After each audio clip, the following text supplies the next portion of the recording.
새로운 달 6월달이 되었습니다. 우리 이번 한 달도 말씀으로 충만할 수 있기를 원합니다. 우리 다 함께 기도하심으로 2월 2일 월요일 매일 예배 시작하겠습니다. 기도합니다. 거룩하신 하나님 감사합니다. 오늘도 우리가 매일 예배 이 시간을 통하여서 우리가 하나님 앞에 한 마음으로 예배하는 마음으로 나아갑니다. 비록 각자의 처소에서 각자의 환경 가운데 드리는 예배이지만 동일한 성령 하나님께서 우리 가운데 임재하여 주시고 이 시간을 참된 예배의 시간으로 세워 주시옵소서. 우리의 마음을 열어 주시길 원합니다. 주님의 말씀을 사모하게 하시고 예배 시작부터 끝까지 주님만 높임 받으시길 간절히 기도합니다. 오늘도 우리의 하루의 걸음을 주님께 맡깁니다. 우리의 생각과 우리의 말과 행동이 하나님의 뜻에 합당하게 하시고 작은 순종으로 주님께 영광 올려드릴 수 있는 귀한 믿음의 백성들 될 수 있도록 하나님 은혜 베풀어 주시옵소서. 오늘 교회와 가정 위에 은혜를 더해 주시옵시고 성령의 열매가 삶 속에 맺히는 귀한 은혜가 있게 허락하여 주시길 간절히 바라옵고 이 모든 말씀 예수님의 이름으로 기도하옵나이다. 아멘. 찬송가 471장 함께 하시겠습니다.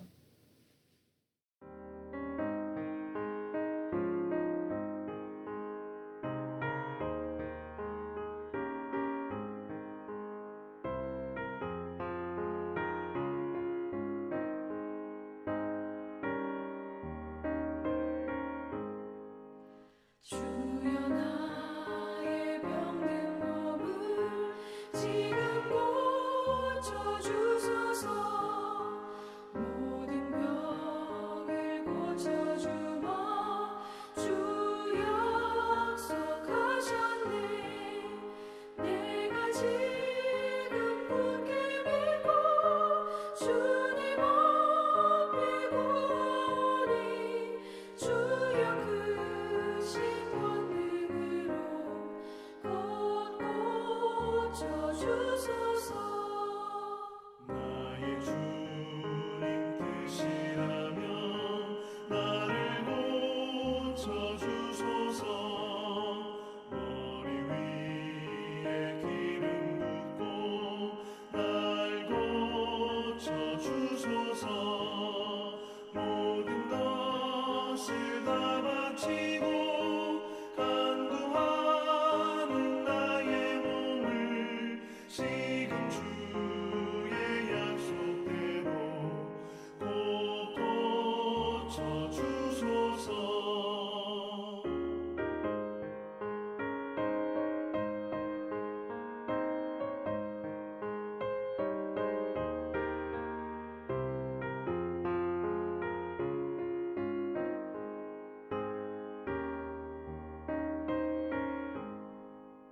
주를 위해 살겠으니 나를 고쳐주소서.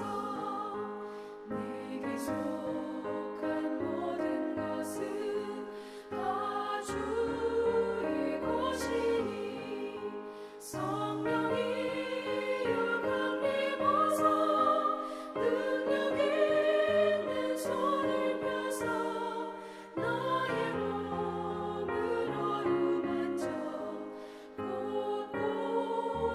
고쳐주소서. 나의 병을 고쳐주신 내가 믿사옵니다. 지금부터 영원토록 주 찬송하겠네. 나를 구원하신 말씀 어디든지 전하오니 나의 병을 고쳐주시 참 감사합니다. 아멘.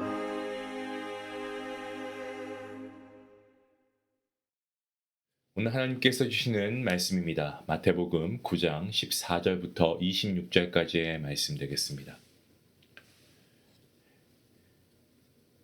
우리 말씀을 함께 한 목소리로 읽을 수 있기를 원합니다.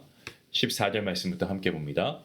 그때에 요한의 제자들이 예수께 나와 이르되 우리와 바리새인들은 금식하는데 어찌하여 당신의 제자들은 금식하지 아니하나이까? 예수께서 그들에게 이르시되 혼인집 손님들이 신랑과 함께 있을 동안에 슬퍼할 수 있느냐? 그러나 신랑을 빼앗길 날이 이를 것이니 그때에는 금식할 것이니라. 생배 조각을 낡은 옷에 붙이는 자가 없나니 이는 기운 것이 그 옷을 당기어 헤어짐이 더하게 되며 새 포도주를 낡은 가죽 부대에 넣지 아니하나니 그렇게 하면 부대가 터져 포도주도 쏟아지고 부대도 버리게 됨이라. 새 포도주는 새 부대에 넣어야 둘이 다 보전되느니라. 예수께서 이 말씀하실 때에 한 관리가 와서 절하며 이르되 내 딸이 방금 죽었사오나 오셔서 그 몸에 손을 얹어 주소서. 그러면 살아나겠나이다 하니 예수께서 일어나 따라가심에 제자들도 가더니 12회 동안이나 혈루증으로 앓는 여자가 예수의 뒤로 와서 그 겉옷가를 만지니 이는 제 마음에 그 겉옷만 만져도 구원을 받겠다 함이라. 예수께서 돌이켜 그를 보시며 이르시되 딸아 안심하라 내 믿음이 너를 구원하였다 하시니 여자가 그 즉시 구원을 받으니라. 예수께서 그 관리의 집에 가사 피리 부는 자들과 떠드는 무리를 보시고 이르시되 물러가라 이 소녀가 죽은 것이 아니라 잔다 하시니 그들이 비웃더라. 무리를 내보낸 후에 예수께서 들어가사 소녀의 손을 잡으심에 일어나는지라. 그 소문이 그 온 땅에 퍼지더라. 아멘. 마태복음 오늘 저희가 읽은 이 본문 말씀 9장 14절부터 26절 말씀에서 이 세례 요한의 제자들이 왜 당신의 제자들은 금식하지 않습니까? 라고 묻습니다.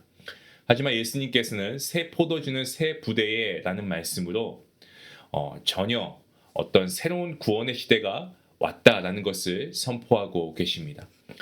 이것은 단순히 어떤 금식의 유무를 말씀하시고 있는 그러한 수준이 아니고 이 구약시대의 율법과 규칙 중심의 질서에서 신약시대의 은혜와 성령 중심의 질서로 이 구원의 패러다임이 전환되었다라는 것을 보여주고 있습니다. 율법시대는 의무를 반복해야 하고 그 의무를 다 지키지 못하는 그러한 어떤 슬픔이 따라옵니다. 때문에 금식이라고 했을 때 그것은 그 슬픔과 결핍을 표현하는 그러한 경건의 표현이었습니다. 하지만 예수님께서 이 땅에 오심으로 신랑 되신 주님께서 우리 가운데 임하시고 이 신약의 경건은 혼인잔치와 같은 기쁨의 분위기 속에서 시작됩니다. 성령 하나님께서 우리 안에 오시는 순간부터 정말 우리 안에 기쁨이 있지 않습니까? 그 성령이 우리 안에 구원의 기쁨과 능력을 주시고 하나님의 백성답게 살아가게 하십니다. 때문에 이제는 근심과 슬픔으로 표현되는 어떤 수동적인 경건에 머물지 않고 주님께서 주시는 기쁨으로 세상의 소금과 빛의 사명을 감당하는 어떤 능동적인 삶으로 살아가는 것이 우리 성도의 삶이 되어야 함이 마땅합니다. 예수님께서는 생배 조각을 낡은 옷에 붙이는 자가 없다라고 하시면서 이 새로 주신 복음의 은혜를 낡은 틀에 억지로 꿰매려고 하는 그러한 신앙은 결국에 이것은 옳지 않다. 그의 신앙을 망가뜨릴 수 있다라는 것을 경고하고 계십니다. 이어서 새 포도주의 이 새 포도주는 새 부대라는 이 비유처럼 복음의 생명력은 낡고 굳어진 마음의 틀에 담기기가 어렵고요. 오히려 새 마음과 새 어떤 다짐과 결단 이런 새로운 믿음의 질서가 준비될 때에 그 은혜가 온전히 보존되고 풍성해지는 것입니다. 이 신약 시대, 새로운 시대의 핵심은요. 더 엄격한 규칙이 아니고 바로 성령 하나님 안에서 주어지는 기쁨이고 그 기쁨이 삶을 움직이는 동기 그리고 에너지가 되는 것입니다. 예, 맞습니다. 금식이라고 할 때 이 금식이 여전히 어떤 경건의 한 모습일 수는 있습니다. 하지만 어떤 그런 식사를 절제한다거나 이런 절제하는 모습만으로 하나님을 향한 어떤 역동적인 열정이 생기는 것은 아닙니다. 물론 그럴 수도 있지만 반드시 그런 것은 아니다라는 말씀입니다. 우리가 바리새인들 보면 어떻습니까? 실제로 그들은 많은 금식에도 불구하고 주님을 사랑하는 자리까지 나아가지 못했습니다. 그저 허위허식대로 남들에게 보여주는 것에 급급했죠. 하지만 우리가 주님께서 주시는 이 기쁨은요. 그 기쁨은 세상의 기쁨하고 다릅니다. 우리를 움직이게 합니다. 그리고 우리가 주님 안에 기쁨이 있으면 우리가 이전에 하지 못했던 그러한 순종, 불순종의 모습이 순종으로 이어질 수가 있습니다. 예전에는 잘 하지 못했지만 우리 안에 주님의 주시는 기쁨이 있으면 우리가 맡겨진 일을 기쁨으로 순종할 수 있고 섬기는 자리까지 갈 수 있게 된다라는 말씀이죠. 우리가 신앙생활 하다 힘들게 느껴지는 이유는 주님을 사랑하는 기쁨을 깊이 맛보지 못했기 때문일 수도 있고요. 그리고 우리는 때론 주님의 기쁨을 사모하지 않을 수도 있습니다. 그저 그냥 우리가 맡겨진 일에 내가 상황이 되면 하면 되지, 내가 여유가 있으면 하면 되지 라는 그러한 생각으로 하나님께서 주시는 이 기쁨을 우리가 사모하지 않고 나아갈 때가 많이 있습니다.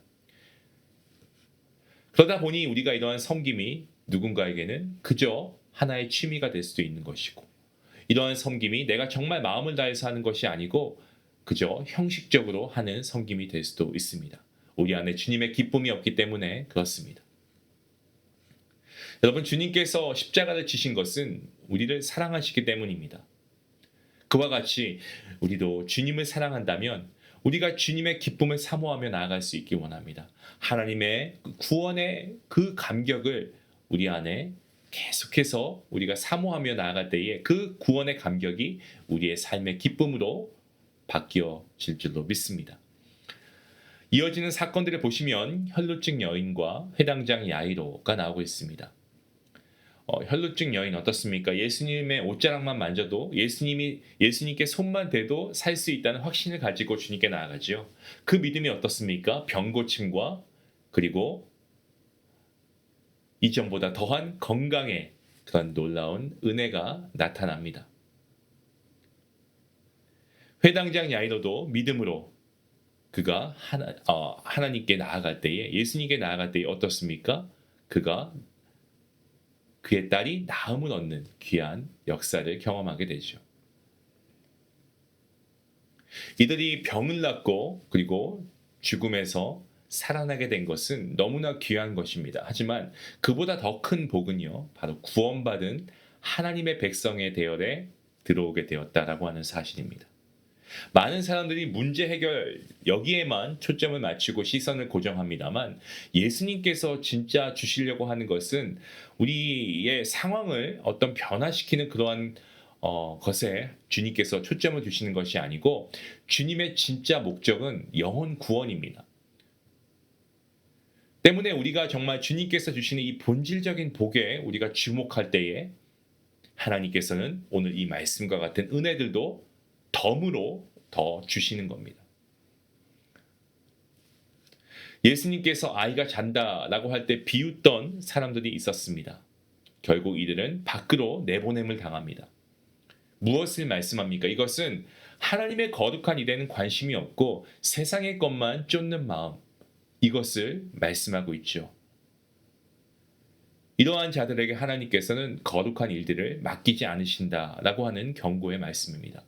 때문에 오늘 말씀 앞에서 우리는 나의 마음이 무엇을 채우고 있는지, 무엇이 나를 몰두하게 만드는지 우리가 좀 정직하게 되짚어 보면 좋겠습니다. 우리 자신을 좀 돌아보면 좋겠습니다. 주님께 사랑과 기쁨을 구하면서 우리가 정말 하나님의 이 말씀 안에서의 은혜의 어떤 이런 기쁨 안으로 우리가 들어가야 하는 것이지, 우리가 신앙생활 할 때 내 문제 해결만 해주십시오 라는 어떤 그러한 모습을 가지고 나아가는 것은 옳지 않습니다. 사랑하는 성도 여러분, 예수님께서 이 땅에 오심으로 저와 여러분은 율법의 무거운 의무를 계속해서 우리가 고민하면서 우리가 율법을 못 지키면 어떡하나 우리가 걱정할 필요가 없습니다. 물론 율법을 지켜야 할 부분이 있죠. 하지만 그렇지 못해도 주님께서는 은혜로 우리와 함께 하십니다. 성령 하나님께서 주시는 기쁨으로 우리가 살아갈 수 있습니다. 참된 믿음은 주님께 가까이 나아가게 하고요.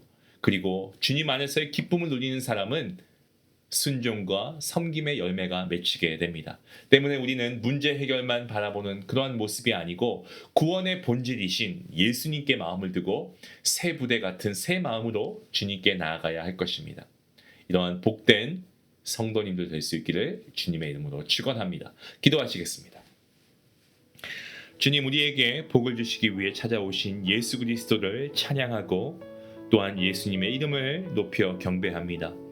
낡은 마음과 굳어진 틀을 모두 내려놓게 하시고 성령 하나님께서 주시는 기쁨으로 말미암아 주님을 더욱더 사랑하고 순종하며 따르게 허락하여 주시옵소서. 우리의 믿음이 머물러 있는 아버지 그러한 모습이 아니고 주님께 날마다 한 걸음 한 걸음씩 나아가는 행동하는 순종의 믿음이 되게 하시고 오늘도 주님께서 주시는 구원의 은혜를 가장 귀하게 붙들게 하여 주시옵소서. 주님 안에서 기쁨을 누리며 주님께서 우리에게 맡겨주신 그 삶의 터전 가운데 우리의 모든 맡겨진 일들을 기쁨으로 잘 순종하며 이행할 수 있도록 그리하여서 하나님께 영광 올려드릴 수 있도록 하나님 함께 하여 주시옵소서. 이 모든 말씀 예수님의 이름으로 기도하옵나이다. 아멘. 우리가 몸이 아플 때 기도함을 통하여서 하나님의 치유하심을 경험하는 것도 정말 귀합니다. 하지만 더 큰 복은 주님께서 함께 하신다는 그 사실 자체가 큰 복이다라는 것을 우리가 다시 한번 말씀을 통해 깨닫게 될 수 있기 원합니다. 우리가 기도할 때에 문제 해결만을 위해서 기도하는 것이 아니고 주님을 더 사랑하고 주님을 더 신뢰하게 해 주시옵소서. 이런 믿음의 고백을 할 수 있길 원합니다. 우리 말씀 생각하시면서 함께 기도하며 나아가겠습니다.